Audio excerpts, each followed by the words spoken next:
بسم اللہ الرحمن الرحیم۔ السلام علیکم ناظرین، حاضر خدمت ہے آپ کا میزبان عبدالقدوس راولپنڈی اسلام آباد کی دھماکہ خیز خبروں کے ساتھ۔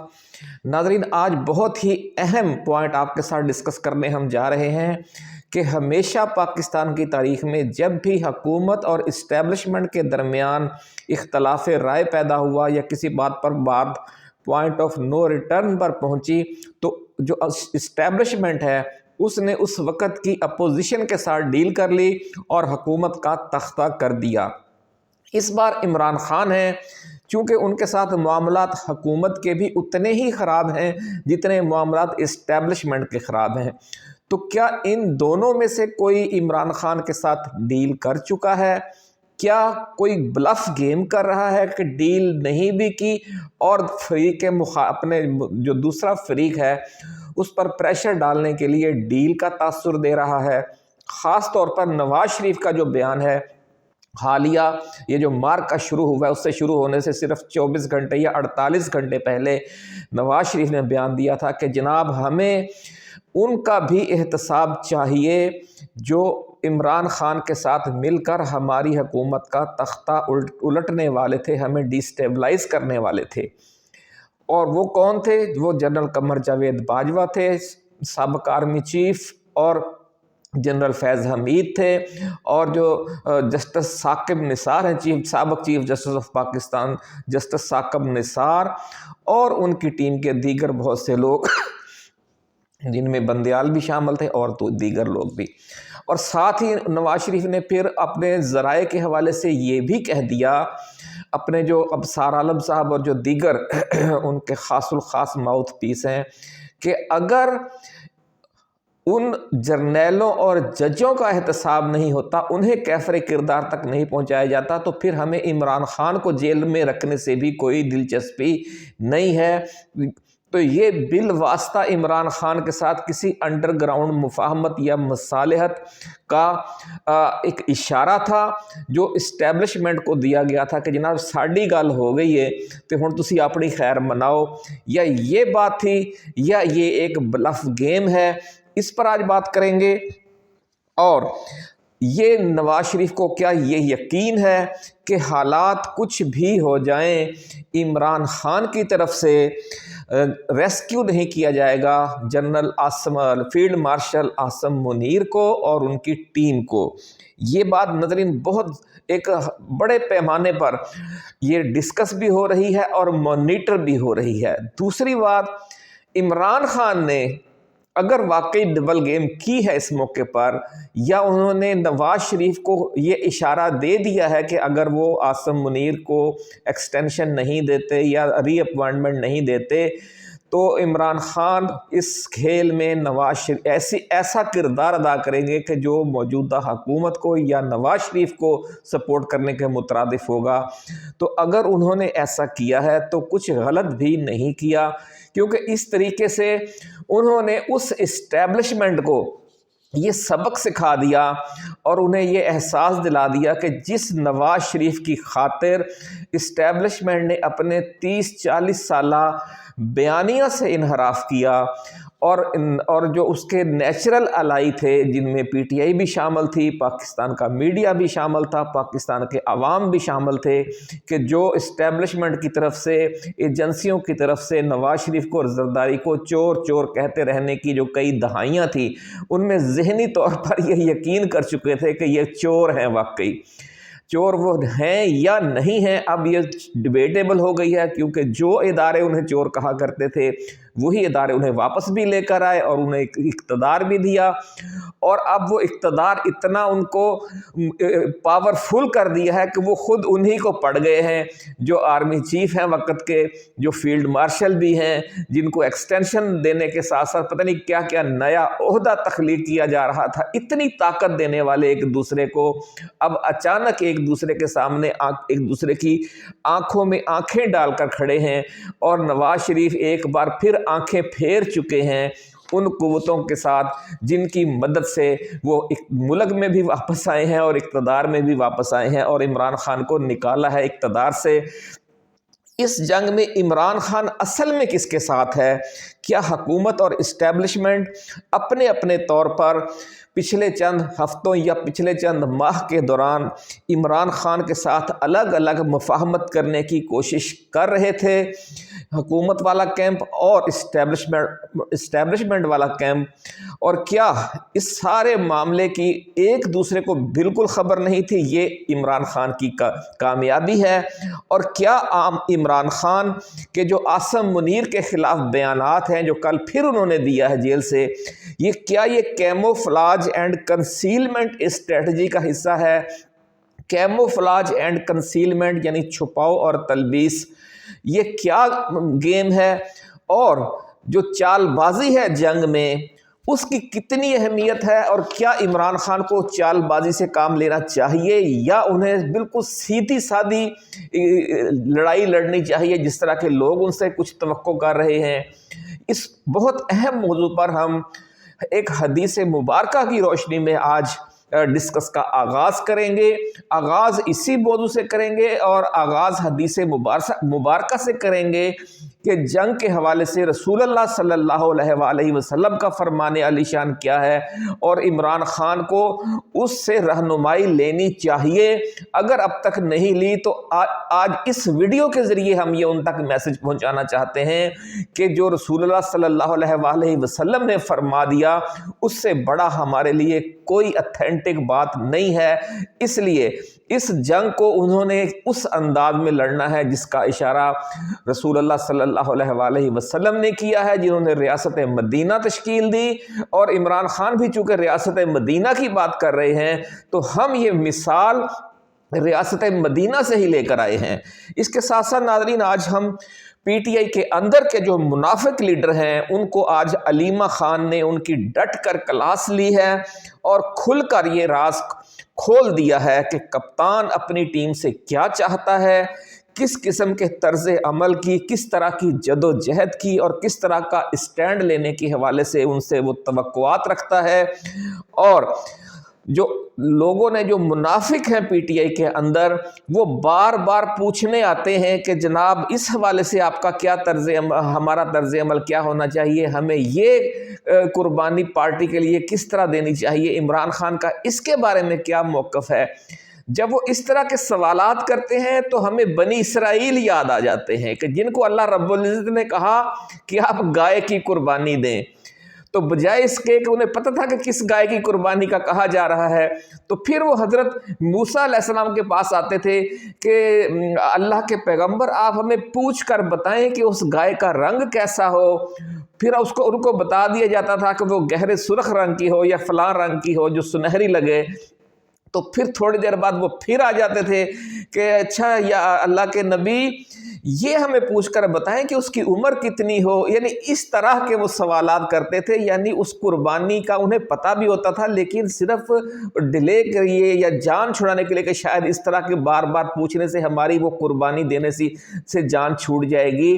تو پھر اللہ رب العزت نے ڈائریکٹ حضرت موسیٰ کو بتا دیا، انہیں کہیں کہ اس گائے کی قربانی دیں۔ تو آج علیمہ خان نے بھی وہی منظر آپ کا جو ہے وہ کر دیا۔ انہوں نے کہا کہ یہ بار بار ہم سے پوچھتے ہیں کہ اس حوالے سے عمران خان کا کیا موقف ہے، اس حوالے سے کیا ہے، ہمیں تو جو عمران خان اندر سے کہتا ہے ہم آ کر بتا دیتے ہیں، ہم اپنی طرف سے تو اب ان کو سمجھا نہیں سکتے۔ لیکن پھر انہوں نے ایک ایسا فارمولہ بیان کر دیا جس کے بعد اب اگر شرم ہوتی ہے، کوئی حیا ہوتی ہے ان کی آنکھوں میں، پی ٹی آئی کے منافق لیڈروں کی، اب ان کو کہنے کے لیے گنجائش نہیں چھوڑی علیمہ خان نے کہ اگر وہ چیک کرنا چاہتے ہیں کہ عمران خان کیا چاہتا ہے، عمران خان کا اشارہ کس قربانی کی طرف ہے، تو وہ قربانی بالکل واضح اور چٹی ننگی ان کے سامنے کھول کر رکھ دی ہے پوری پالیسی۔ وہ بھی آج ڈسکس کریں گے۔ اس کے ساتھ ساتھ ناظرین، عمران خان سے ملاقات کے بعد سیاسی بات نہ کرنے کا عدالت کے ساتھ کوئی معاہدہ نہیں ہوا۔ اس حوالے سے جو پٹواری یوٹیوبرز ہیں اور جو دیگر اسٹیبلشمنٹ کے لوگ ہیں، نون لیگ پیپلز پارٹی کے، جو پروپیگنڈا کر رہے ہیں وہ بالکل جھوٹا ہے، فراڈ ہے، کوئی ایسی بات نہیں ہوئی۔ اس پروپیگنڈے کی جو کپتان کی شیرنی بہن ہے محترم علیمہ خان، اس پروپیگنڈے کی بھی آج کلی کھول دی ہے، اور اسٹیبلشمنٹ کے جو سخت ترین میسج ہے، ایسی کی تیسی والا پیغام جس کی اب ہیٹرک ہو چکی ہے، اب اس ایسی کی تیسی کر دی ہے آج انہوں نے. وہ کیا معاملہ ہے وہ بھی ہم آپ کے ساتھ شیئر کریں گے. اور بات پھر وہیں پہ آ کر رک جائے گی کہ جو منا منیب فاروق اور جو بڈھا فیصل واوڈا جو کچھ چورن اب بیچنے کی کوشش کر رہے ہیں، انہیں پہلے تو ابھی نواز شریف سے جان چھڑوائیں، اب عمران خان کی طرف تو بعد میں آئیں. ان کے لیے یہ سادہ سا میسج ہے. ویڈیو کی تفصیل میں جانے سے پہلے ناظرین، ہم اپنے نئے آنے والے دوستوں کو یہ یاد دلانا چاہتے ہیں کہ یہ چینل آپ کا اپنا ہے، اس لیے آپ نے ہمیشہ ہماری ان ویڈیوز تک پہنچنے کے لیے اسے سبسکرائب، جن دوستوں نے نہیں کیا وہ اسے سبسکرائب کر لیں. اور ہمیشہ آپ نے کمنٹ سیکشن میں کمنٹس بھی دینے ہیں، لائک بھی کرنا ہے اور ویڈیو کو شیئر بھی کرنا ہے. اگر یہ ویڈیو آپ کو پسند آئے تو آپ اسے ضرور شیئر کیجئے. ہماری ٹائم لائن پر موجود کوئی اور ویڈیو آپ کو اچھی لگے تو اسے شیئر کیجئے، کیونکہ اسی طرح ہم چراغ سے چراغ جلا کر ہی جو مین اسٹریم میڈیا، جو بکاؤ میڈیا ہے، اس کی پھیلائی ہوئی مایوسی، نا امیدی اور خوف کے اندھیروں کو ہم نے مل کر دور کرنا ہے. چراغ سے چراغ جلاتے رہیے. اب ناظرین شروع کرتے ہیں اس کیموفلاج اینڈ کنسیلمنٹ سے اور اس چال بازی سے جو جنگوں کا لازمی حصہ ہوا کرتی ہے. آپ کو یاد ہوگا کہ اسی چال بازی والی مختلف ایسی چالیں چلی جاتی ہیں تو اسی کو جنگ کی معراج کہا جاتا ہے. حضرت خالد بن ولید اسی لیے بہت بڑے سپہ سالار تھے کہ وہ ہر جنگ کے موقع پر کوئی ایسی چال چل دیتے تھے کہ جس کی دشمن کو بالکل ہی توقع نہیں ہوتی تھی، اور وہاں سے جا کر حملہ آور ہو جاتے تھے جہاں کا وہ راستہ انہوں نے کھلا چھوڑ رکھا ہوتا تھا. یا پھر کوئی ایسی چال چل دیتے تھے کہ دشمن اس غلط فہمی میں مبتلا ہو جاتا تھا کہ انہیں کہیں سے کمک آ رہی ہے، حالانکہ وہ جو دستے جن کو بطور کمک وہ شو کرتے تھے وہ انہوں نے رات کے اندھیرے میں اپنے لشکر میں سے ہی نکال کر کہیں چھپا دیے ہوتے تھے تاکہ دشمن پر ایک خوف طاری ہو جائے. کیونکہ جب این جنگ پھر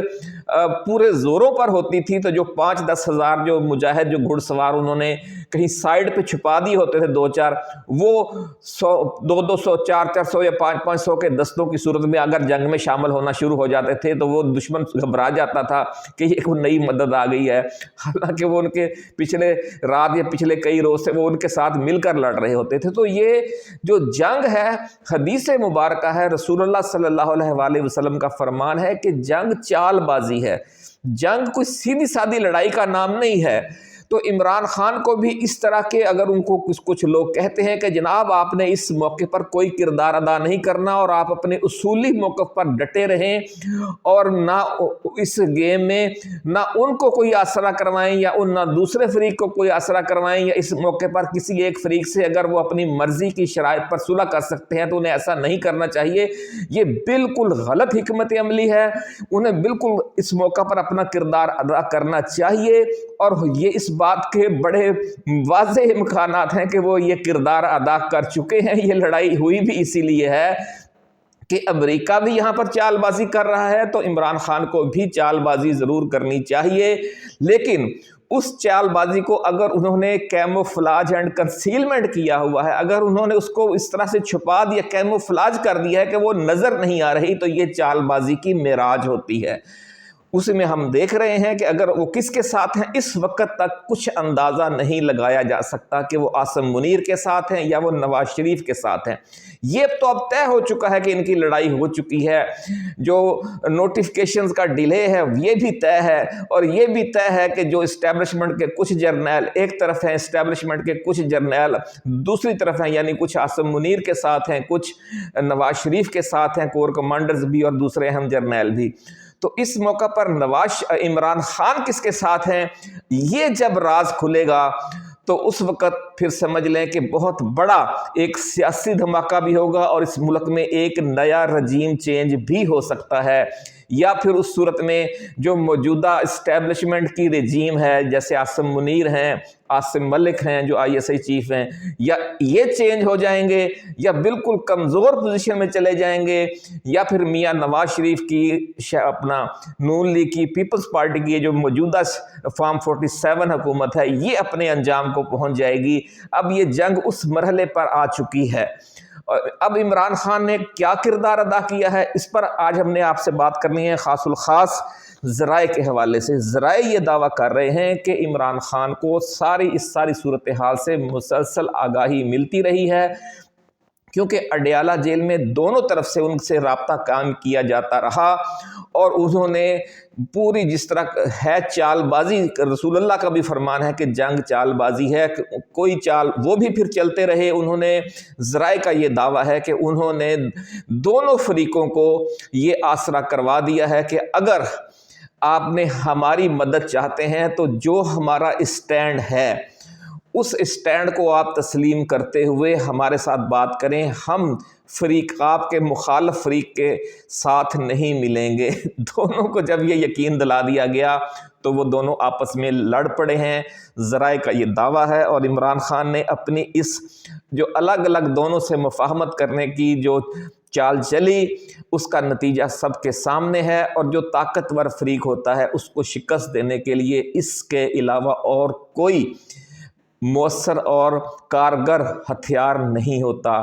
یہ کوئی حکمت عملی نہیں ہے کہ نہیں جی ہم کسی سے کوئی ڈیل نہیں کریں گے، ہم کسی سے کوئی مفاہمت نہیں کریں گے، بے شک ہمارے لیے ایسے حالات پیدا بھی ہو جائیں اور ہم اڈیالہ جیل میں ہی بیٹھے رہیں گے اور اپنے آپ کو آپ کے رحم و کرم پر ہی چھوڑے رہیں گے، اور ہم صرف جو ہمارے کارکن آ کر ڈی چوک میں بیٹھیں گے، احتجاج کریں گے اور پھر ہم آپ سے ہی مطالبات منوانے کی بھیک مانگیں گے۔ یہ کوئی جنگ یا یہ کوئی چال بازی حتمی فارمولہ نہیں ہے۔ اگر یہ جو کش بکش ہو رہی ہے اس میں عمران خان کوئی کردار ادا کر کے کسی ایک فریق کے ساتھ بھی ڈیل کر لیتے ہیں تو وہ بالکل صحیح کرتے ہیں اور انہیں ایسا کرنا چاہیے۔ آپ بھی ناظرین ہمیں رائے دیجئے کہ عمران خان کو اس موقع پر کیا کرنا چاہیے کمنٹ سیکشن میں۔ اب ناظرین علیمہ خان کی بات کرتے ہیں کہ جو منافق لیڈروں سے انہوں نے کی ہے، انہوں نے کہا کہ آپ بار بار ہم سے آ کر کیوں پوچھتے ہیں کہ اب جو عمران خان نے فلاں بات کی ہے اس کے حوالے سے جو اب کیا رائے ہے، یا جو لیڈرز ہیں اگر وہ اسٹیبلشمنٹ کے کسی فنکشن میں جاتے ہیں تو انہیں نہیں جانا چاہیے۔ عمران خان نے کہہ دیا کہ وہ میر جعفر ہیں، میر صادق ہیں، تو انہوں نے کہا علیمہ خان نے کہ بھئی ہم نہ ہماری یہ جرت ہے نہ ہمارا یہ منصب ہے کہ ہم پارٹی کے حوالے سے کوئی سیاسی بات کریں کہ پارٹی کی جو لیڈرشپ اسٹیبلشمنٹ کے پاس جاتی ہے، ان کی میزبانی سے لطف اندوز ہوتی ہے، ان کے فنکشن میں جاتی ہے تو وہ میر جعفر ہیں یا میر صادق ہیں، یہ ان کے لیڈر نے انہیں کہا ہے۔ اگر اس حوالے سے انہیں کوئی شکوک و شبہات ہیں تو وہ جا کر خود بات کریں۔ اچھا پارٹی عمران خان کی پالیسی کیا ہے کس حوالے سے، وہ کہتا ہے وہ ایک بچے تو فیڈر تو یہ پیٹتے نہیں ہے، جو پی ٹی آئی کی لیڈرشپ ہے یہ رات کو اپنا ڈنر کر کے ٹھیک ٹھاک سوتی ہے، بھنی ہوئی مچھلیاں کھاتی ہے، سیخ کباب کھاتی ہے، یہ فیڈر نہیں پیتے کہ انہیں بتایا جائے ایک ایک مسئلے پہ کہ جناب اس پر عمران خان کی کیا حکمت عملی ہے، اس پر عمران خان کی کیا حکمت عملی ہے۔ علیمہ خان نے کہا کہ آپ عمران خان کے پچھلے 15-20 ٹویٹ پڑھ لیں اور ان کی روح کے مطابق ہر حکمت عملی اختیار کریں، سادہ سا فارمولہ ہے۔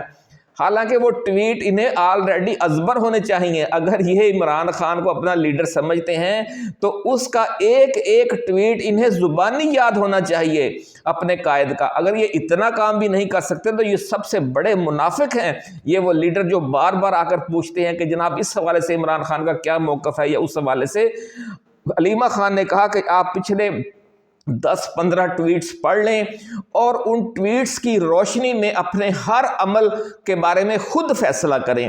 اب اس وضاحت کے بعد بھی اگر کوئی عمران خان کی جو حکمت عملی ہے کہ بھی عمران خان کتنی مصیبت جھیل رہا ہے، اس کی بیوی جیل میں ہے، وہ خود جیل میں ہے، اس کے اور کئی ساتھی لیڈرز جیل میں ہیں اور کارکن اس کے کوئی روپوش ہیں، کئیوں کے کاروبار تباہ ہو گئے ہیں، کتنے ہی کارکن ایسے ہیں جو شہید ہو گئے ہیں، تو ایک طرف اتنی قربانیاں دینے والا ان کا لیڈر اور اس کے کارکن ہیں، اور ایک طرف یہ جو ہمارے ارکان پارلیمنٹ ہے، ارکان قومی و صوبائی اسمبلی ہیں، سینیٹرز ہیں، وہ میٹھا میٹھا ہپ ہپ کڑوا کڑوا تھو کھیل رہے ہیں۔ تو ان کو جو پیغام دیا ہے ایک طرح سے علیمہ خان نے، ان کو سمجھو لاجواب کر دیا ہے۔ دوسری بات ناظرین، عمران خان نے